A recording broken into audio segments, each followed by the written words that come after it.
आज हम बात करेंगे आईएमएफ के बारे में। पाकिस्तान में आईएमएफ हमेशा खबरों में रहता है। एक फल फरोश से लेकर सियासी कायदीन तक सबकी अपनी अपनी राय है। कुछ लोगों का मानना ये है कि आईएमएफ की वजह से टैक्सेस बढ़ते हैं, बिजली के बिल बढ़ते हैं और ज़िंदगी गुजारना मुश्किल हो जाता है। जबकि कुछ लोगों का मानना ये भी है कि आईएमएफ असल में एक वेस्टर्न एजेंडा पर काम करते हुए हमारी खुद मुख्तारी को चैलेंज करना चाहता है। इसके बरअक्स कुछ लोगों का ये ख्याल है कि आईएमएफ तो असल में हमारा दोस्त है और वो सिर्फ़ और सिर्फ हमें तरक्की की राह पर गामज़न करना चाहता है।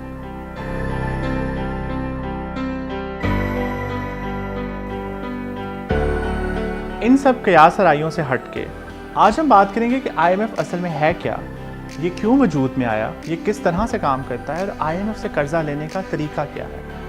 जुलाई 1944 अमेरिका में ब्रेटन वुड्स कॉन्फ्रेंस का इनेकाद किया गया, जिसमें 44 एलाइड नेशंस के रिप्रेजेंटेटिव्स में ये इत्तेफाक हुआ कि उन गलतियों को अवॉइड किया जाए जो ग्रेट डिप्रेशन और दूसरी जंग अजीम का बाइस बनी और एक नए इकोनॉमिक ऑर्डर की बुनियाद ग्लोबल कोऑपरेशन पे रखी जाए।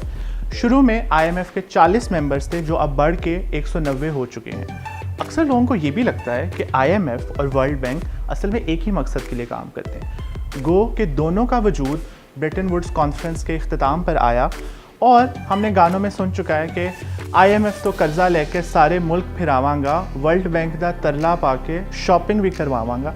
लेकिन ना तो आईएमएफ वर्ल्ड टूर फंड करता है और ना ही वर्ल्ड बैंक कपड़े ख़रीदने के लिए पैसे देता है। आईएमएफ सिर्फ़ और सिर्फ इकॉनमी में मौजूद स्ट्रक्चरल इश्यूज़ को फिक्स करने के लिए पैसे देता है और वर्ल्ड बैंक उन ममालिक की मुआवनत करता है जहाँ पे या तो पॉवर्टी एलिवेशन करनी हो या डेवलपमेंट के कोई प्रोजेक्ट्स करने हो।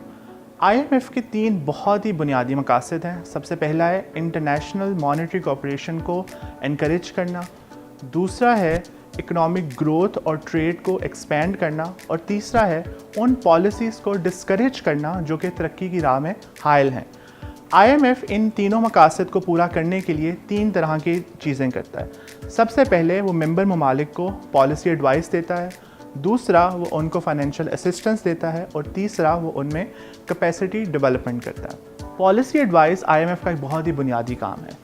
बेसिकली आईएमएफ मेंबर ममालिक की मुआशी पॉलिसीज़ और मईशत की सर्वेलेंस करता है और उसकी बेसिस पे पॉलिसी एडवाइस देता है। साथ साथ आईएमएफ मुमकिन ख़तरात की निशानदेही करके इस तरह की स्ट्रक्चरल एडजस्टमेंट एडवाइस देता है जिसमें इकोनॉमिक ग्रोथ और स्टेबिलिटी यकीनी बनाई जा सके। इसी तरह फाइनेंशियल असिस्टेंस आईएमएफ 2 तरह के ममालिक को देता है।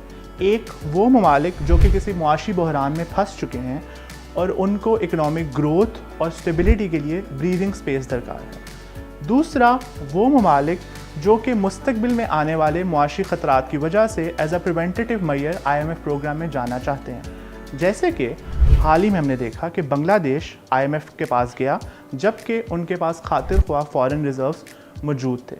आईएमएफ के पास 3 तरह के लेंडिंग इंस्ट्रूमेंट्स हैं। पहला जनरल रिसोर्स अकाउंट जिसमें आईएमएफ नॉन कंसेशनल टर्म्स यानी कि मार्केट रेट पे इंटरेस्ट देता है। दूसरा poverty reduction and growth trust जिसमें आईएमएफ कंसेशनल रेट्स पे यानी कि ज़ीरो इंटरेस्ट रेट पे आपको कर्जा देता है। कोविड के टाइम में हमने देखा कि ज़्यादातर कर्जे जो ममालिक को दिए गए वो इस ट्रस्ट के थ्रू दिए गए। तीसरा है रेजिलियंस एंड सस्टेनेबिलिटी ट्रस्ट। इसमें IMF longer term economic stability के लिए कर्जे देता है और उन ममालिक को कर्जे देता है जो मुस्तकबिल में आने वाले ख़तरात से बचने के लिए आईएमएफ के पास जा रहे हैं। कैपेसिटी डेवलपमेंट में ये होता है कि आईएमएफ ट्रेनिंग और टेक्निकल असिस्टेंस प्रोवाइड करता है कि मेंबर ममालिक फ़ाल इकोनॉमिक इंस्टीट्यूशंस बना सकें, इकोनॉमिक ग्रोथ और स्टेबिलिटी को बढ़ा सकें और अपने सस्टेनेबल डेवलपमेंट गोल्स अचीव कर सकें। अब हम आते हैं कि आईएमएफ से कर्जा लेने का तरीकाकार है क्या। हमारे लिए ये इन्फॉर्मेशन बहुत ही ज़रूरी है क्योंकि पाकिस्तान अब तक 22 दफ़ा आईएमएफ के पास जा चुका है।